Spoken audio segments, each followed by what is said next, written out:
Right, I've lost count of the amount of times I've done this on video, tying a hinge stiff link. I've written about and done stuff on the hinge stiff link for a long time now. Well proven. I think it's become a lot more popular since the chod rig came out, just because it's the same hooking principle basically, it's the same pop-up section, and that's what I'm going to start off with tying. Now, probably help once I show you how I tie it up, but basically it needs a certain pattern of hook, and that's a pattern that's got a reversed eye, an eye that is slightly angled backwards, and that's because of the way that you tie it with quite a stiff monofilament hook link section for the pop-up.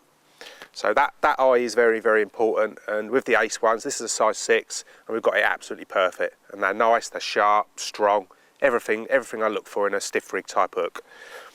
Now I'm going to tie it up to the rigor mortis. This is in £20. Very stiff, as you can see, more like wire really. That's the whole point of this stuff. Normal monofilament, with this stuff it's memory free, and what I mean by that, it's not only stiff, but if I was to crunch it all up, go like that, with a bit of nylon, normal line, I'd never recover that. I'd never get that out of it, would I? But with this stuff, where it's memory free, look at that, absolutely buckled. But you only have to go like so.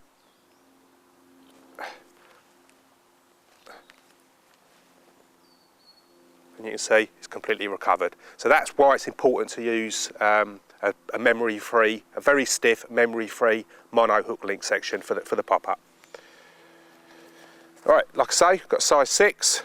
Before you tie up any hook, whatever rig you're tying, always make sure it's a sharp one. I've got to be honest with you, I haven't found any blunt ones with these Ace ones anyway, but always check them anyway. You know, you quite often with a lot of patterns of hooks, you'll find at least one hook that's a dodgy one in a packet of 10, no matter what company, like, you know. So always check them before you waste your time tying it up. And I always do the nail test, and it's not like I'm trying to dig the hook into my nail. I'm using a very light amount of pressure, and I'm just going to run it along my nail, and it should stick instantly. No sliding, no scratching or slipping, it should stick instantly. So here we go, it wants to be sharp, otherwise I'm going to have to film this bit again. You ready? There you go, there's hardly any pressure there whatsoever. Literally I'm just touching the nail and pulling away, and you can see it's stuck. So that's the true test of a sharp hook. And you hear a lot of people, they say, oh, surely that bluntons hooks and what have you. Like I say, I'm using a very light amount of pressure, and honestly I could do that 12, 20 times and it won't change the point whatsoever. Like, you know, it won't blunten the hook if you do it correctly. So there you go, light amount of pressure, sticks. You should always be doing that test whatever hooks you're using. Right, through the front of the eye, like you would with any knot. Now this is called a snell knot. Now I know a lot of people prefer to use a no knot, that's simply because it's a lot easier to tie, but take it from me, when it comes to this rig, a snell knot is better.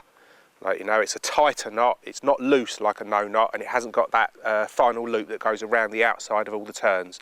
With this knot, it's all hidden beneath the turns. It's just neater, tighter, everything about it's better.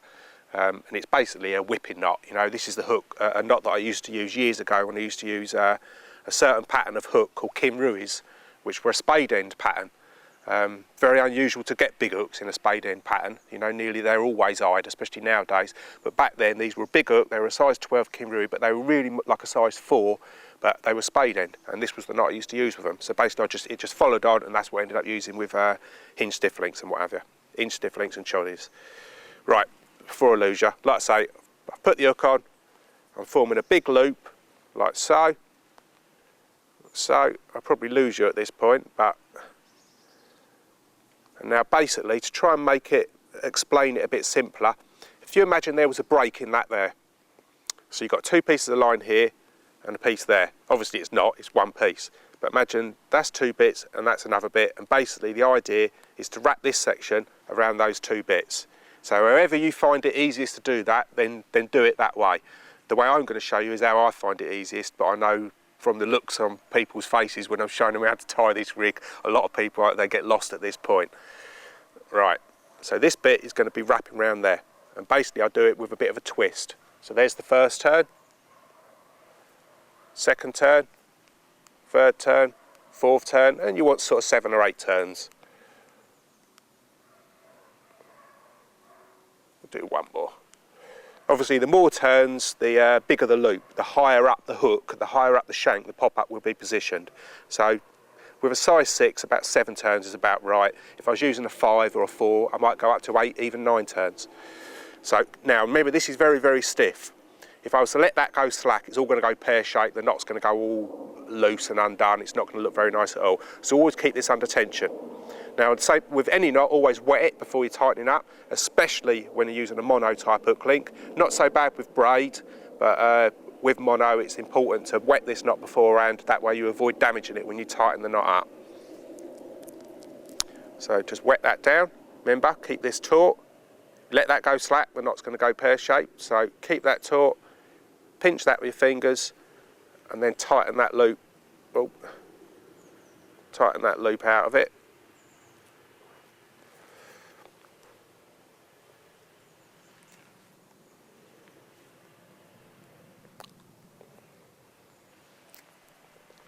And there you have the knot, perfect. But I've not pulled that really, really tight yet because I've still got to slide that knot down. So obviously if it's got a tiny bit of slack in it, then it's easy to slide down. Now another thing, I see a lot of people, they'll just pull that down from there. Now obviously when the line is going through the eye of a hook and over at an angle, that's where damage can occur when you tighten up. So I prefer to slide that knot down with my fingers. So just slide him down like so. Now it's against the eye. Tighten him up fully, like that, from both ends, and there you have a perfect knot. Lovely, nice and neat. Your next step is to put on a little mini ring, or nowadays a lot of people use like pop-up pegs, so you could use one of those if that's how you prefer to attach your pop-up. It depends. I often tie mine on, and so I go for a little ring. Slide that on, like so. Pass the leftover tag back through the eye, like so. Pull him up tight. And then you want to trim off that excess, and you want to leave about 5 or 6 mil, like so. And then using your lighter. Now, remember, whenever you're using a lighter on a rig to make a blob or whatever you're doing, always protect that knot. You know, you don't want that flame licking part of the actual rig, you know. Just this end bit, all you're doing is blobbing it. So, like that. And through practice, you know, and tying up hundreds and hundreds of them, you eventually get to know exactly how much you need to blob and how big a loop you're going to create once you've done that. So then I'll put a bait needle through, like that, and you can see it's absolutely perfect. There's my loop on the back. And I see a lot of people, when they do that blob, they then flatten it and play around with it with their fingers. Just leave it to dry on its own, leave it to cool off rather on its own, and you'll get a lovely little glossy round blob that sort of sits in the hook eye, you know, in the little divot on the hook eye. It sits perfectly. So that's that. Next, just chop him off, and that's your hook section done. And I'll tie up loads of those really, really quickly. You know, when I tie up anything like this, I tend to pick out my hooks. I'll get, say I want to tie up 5 hook sections, you know, I'll get 5 hooks that I know are all bang on, all perfect. I've tested the sharpness, they're all bang on. 5 little rings and all the little bits. I'll get everything ready, and then I'll tie up 5 of those in no time at all. Like 6 or 7 minutes, I've done 5 rigs. And once they're done, I then put those in a tube. Got a little tube, just an old tube, and I put those in so I'm ready to go. And the idea of that is, say you catch a bream or something at like 2 o'clock in the morning, you've just woken up to it. The last thing you want to be playing around at is tying one of these up, like, you know, in the dark, under torchlight. So I always get them all ready to go. That way, if I've got a blunt hook, I can just tie on a new hook section very, very quickly and easily. Now, obviously that's straight at the moment. When you come to tie that up, you'll put a curve in it.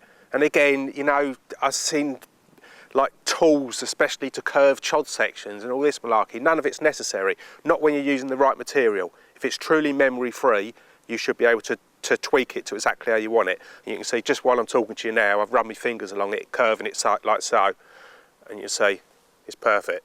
No need for any tools or steaming or any of that malarkey, just unnecessary. Right, so there's the hook section tied. Now, if I was using a chod rig, I would tie a link swivel, a ring swivel if you like, directly onto that at whatever height I want it at, and there's my chod rig section ready to go. In this case, I'm going to tie up a hinge stiff link, which is basically the same thing, except I'm using a boom section. Now, for the boom section, you can use any one of a number of materials. It could be, if the bottom was clean enough and presentable enough, then you could get away with tying the boom section with a very stiff material like rigor mortis, if you really want the whole thing to be very stiff. Most of the time, I have to admit, if I'm a little bit unsure about the bottom, I tend to use fluorocarbon for the boom section, which is stiff but not as stiff. You know, it's still got a little bit of suppleness to it, and that's important because say you was to cast out and there was, very much like the grass here, to be honest, there was just a little bit of weed or maybe a little bit of silt or leaf matter on the bottom, and the leg goes into it. If that hook link's very stiff and you've balanced that pop-up out, then what you end up with is a hook link that's stuck up in the air, or up in the water rather. You know, like, because the lead's gone into the silt or into a little bit of weed, and the hook link will be sat up in the air, and it can't fall over because of the stiffness to it. So that's one reason why I always use a rotary rig with the hinge stiff link, but also the other reason why I tend to use more of a supple boom, so it can always lay down and lay flat. And I'm always careful about how much I balance out the pop-ups as well. Don't do them too critically balanced, because there's always a chance that it's never going to fall down. It only has to go across a tiny little bit of weed and it will sit up in the air. So don't worry about balancing out your pop-ups too much with this rig. You want it to go down at sort of, not like that, taking like a minute to hit the bottom. You want it to go down at that sort of pace. Bonk. Right, 25 pound fluorocarbon, loads of different fluorocarbons out there. Take your pick. We're going to tie up a swivel on, well, basically we're putting a swivel on each end. On one end I use a very big swivel. These are 50 pound test, old fashioned style of swivel. I like the colour of them, they're not too shiny, nice and matte black. More than anything, they've got a very big ring on each end of them, like, you know, 50 pound test ring swivel. Not a ring swivel, normal swivel rather, but with a big eye on them. And once the rig's tied, I'll show you why I like those big eyes. It's because it rotates freely on the lead core. So this bit is for the lead core end. Right, as far as tying it, really simple. You're just doing a loop knot. So I've put the swivel on like that, and then really all it is a couple of granny knots in that section. So once, it's basically a figure of 8 knot. Tighten him down, so. Now, rather than using the swivel to tighten that down, that sort of, it can damage the mono, but it makes the loops flat, and you don't want that. You want a nice rounded loop. So what I used to use, I used to either use a couple of biro pens, maybe the handles of a baiting needle, anything that was rounded and the right sort of size. Nowadays, I've actually made myself a couple of tools, especially for the job. I use the hinge stiff link so much that I thought I might as well make something properly for the job. And these are a couple of little pieces of carbon that I made from an old broken rod, just the tip section of a rod. And what I've done, I've plugged the ends with cork, both ends. So sometimes in some situations I might be in my chest waders 10 yards out in the lake, lowering a rig or casting out from a different position, all my kit's back on the bank. But I have these in my pocket in my chest waders, and even if I drop one in the lake, they float. So that was the whole idea in making them out of carbon and plugging the ends with cork. They float, so I never lose them. Right, so you get one of these. Remember, I've tied that loop knot, but I've not tightened it down. Wet him like so, and tighten him down using one of those, and then you end up with a perfectly round loop. So that's how you make your loops. Whether you want to go to the lengths of chopping up one of your old rods or not is up to you, but that's what I've done. Trim off the excess. You don't need to blob this bit here. I always have done. It's just like my own little trademark, if you like. I've always blobbed the ends. Get out the breeze.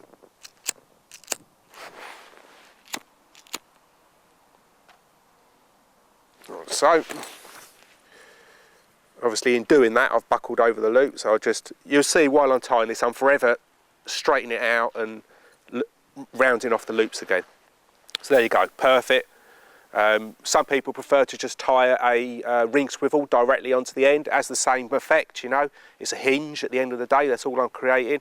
I've always used it this way, well before ring swivels were ever even on the market, so I've stuck to it. Why change a winning formula type thing, you know? And you couldn't get a better hinge than that anyway. It's perfect, nice big rounded loop with a big swivel. So that's one end. How long you fish this boom section is entirely up to you. I tend to have them around 6 or 7 inches most of the time. At the other end, I use a size 10 swivel. This is a normal swivel, there's no ring on it, it's just a standard swivel, size 10. And do exactly the same as what you've done at the other end, basically. Want it about so long. Figure of 8 knot, which creates your loop. That. While I'm tying this, I will say I see some people, they try to make these loops as small as they possibly can, you know. I can understand that, you know, it looks neater and everything, they try and make them as dainty as possible, but actually it's better to leave the loops quite big, and the size that I've tied these is how I prefer to have them.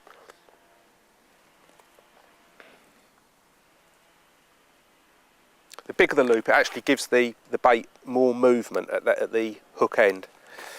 Alright, so trimmed that off. Little trademark blob.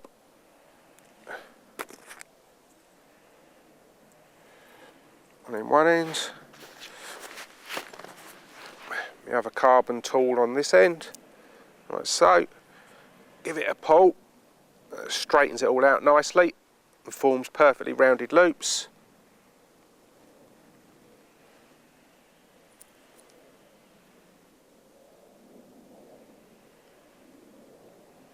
There you go, there's your boom section, perfect. This end's going to be rotating on the lead core, or your leader, whatever that is, whatever you're using. Or you like lead core with a rotary rig, just because it's so strong at the lead end.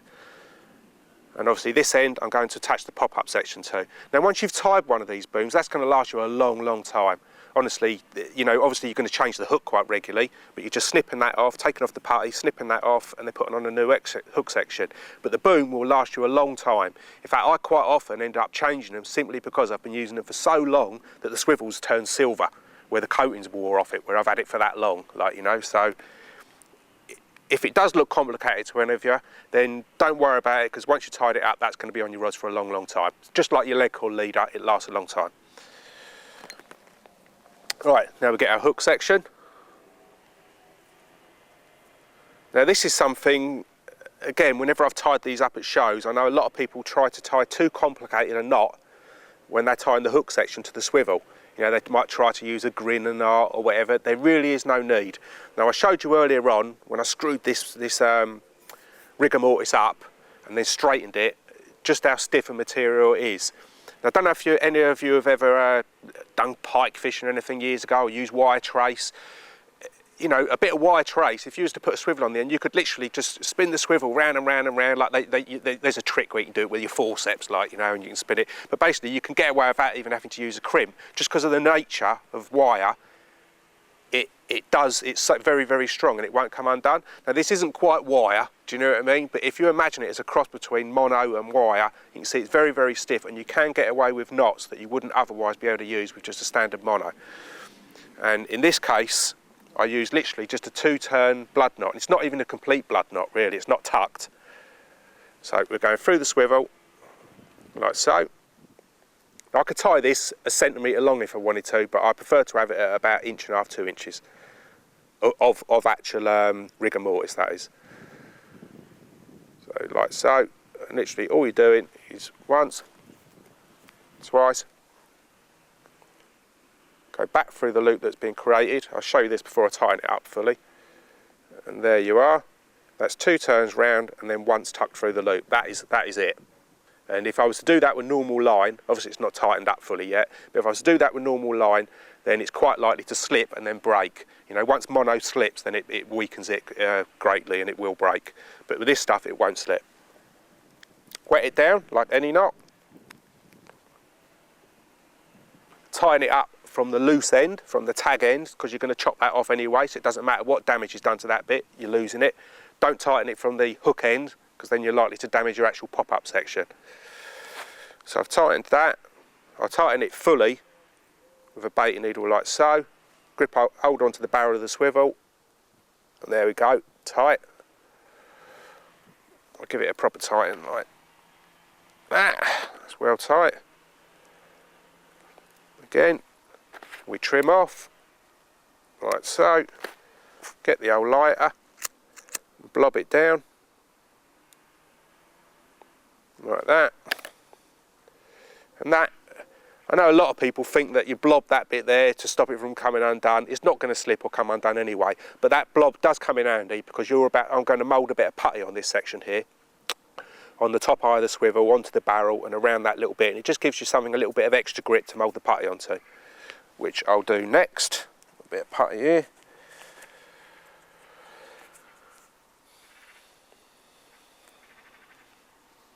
Like that.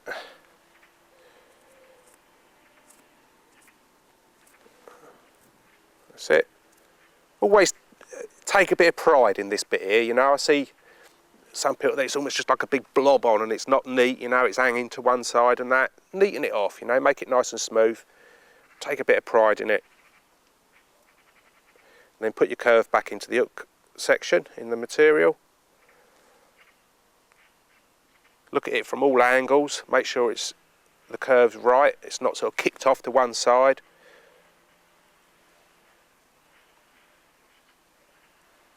There you go, there's your pop-up section, all ready to rock. Now, just in playing around with that while I'm tying that, the boom section is not going to be quite as neat as it could be. You can see there it's a bit twisted and buckled. It's funny when I'm at the shows and I tie up this rig, I'll tie one up, I'll get it all absolutely perfect. I'll do that bit now, and then I'll pass it out into the crowd, and it goes around the crowd, and by the time it comes back to me, it's like, it's like that, do you know what I mean? It's all, and I know that a lot of people, that's how they'd end up fishing it, so be really, really fussy with it. Like I keep saying, take a bit of pride in it, you know, get it bang on, and make it as good as you possibly can. And that's where your little tools come in handy. Straighten it out, like that. Lovely round loops, lovely straight boom section. There you go. Absolutely perfect. Nice curve in that bit.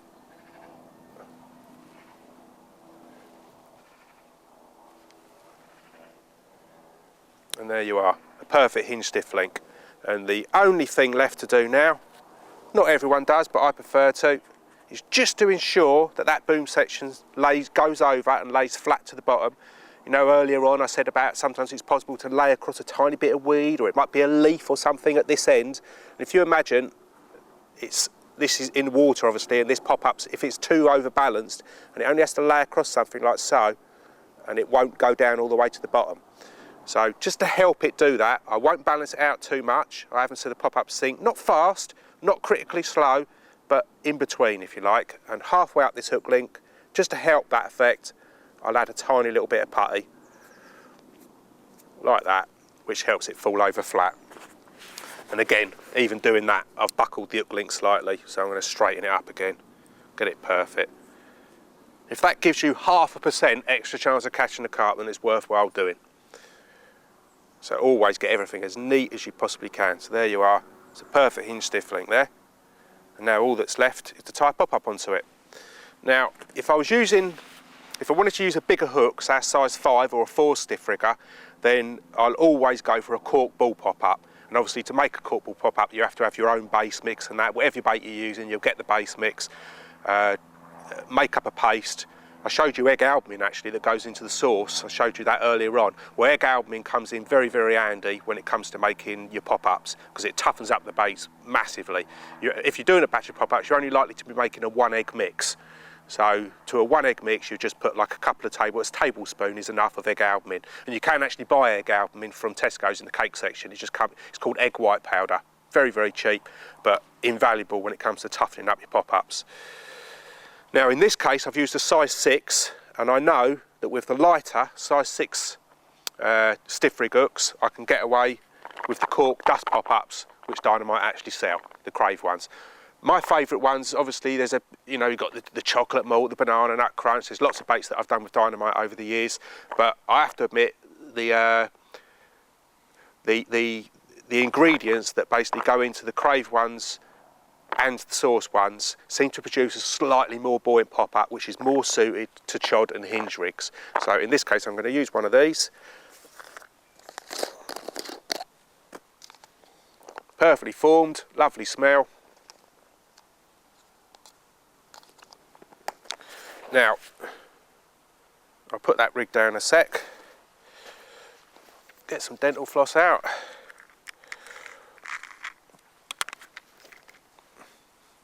So we've got a cork dust pop-up. Now if this was a cork ball one, in fact, no, I'll do it with the cork dust first. With a cork dust pop-up, there's no harm in piercing them. You can pierce them and it won't affect their buoyancy. There's cork dust granules all the way through the bait. It's not going to matter too much. So with the cork dust ones, which I use with the smaller size 6 hooks, I've got no problem with piercing them. But I still use a piece of dental floss and I create a loop like so.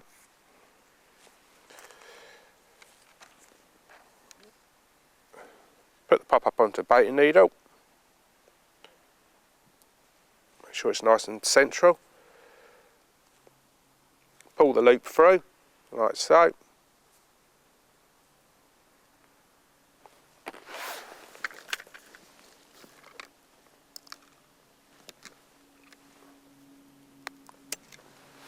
want a little hair stop. Goes on the loop, like so. So there you have that. There's your pop-up. Should have 2 tags left over. Tie a couple of granny knots in those. Like that. Actually, I'm going to do 3 there because they've gone slightly inside the bait and I want them to sit flush with the outside of the bait. That's it.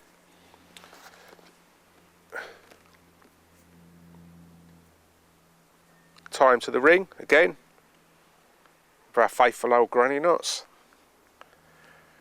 Only need 2. 1,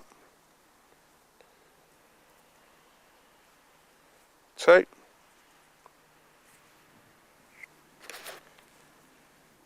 Trim off the ends. And then once again we blob those. Those you can flatten and get out of the way. So there you have the bait attached, never coming off. And that's how I've done it, simply because that's how I've always done my cork dust pop-ups. I know nowadays a lot of people really do like the pop-up pegs. They're very convenient. You can just screw a pop-up straight onto it. However you're more confident with, that's how you should carry on doing it.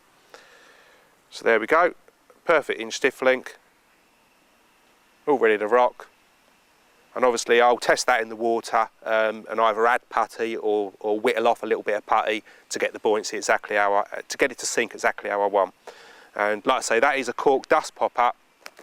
If I was using a bigger hook, then I'd be more likely to go for a cork ball one. This is still the Crave. I've just made them from the base mix and bought some cork balls, knocked them up myself. And in that case, I'll show you quickly. You type a different type of knot, like so. You tie in a slip knot. And before I tighten that down, I'll show you basically how I do my slip knot. I'll make it very easy. I've tied a granny knot without tightening it up in the dental floss, get the other end, poke it through there, tighten that onto it, and there you go. There's a loop, a slip loop if you like.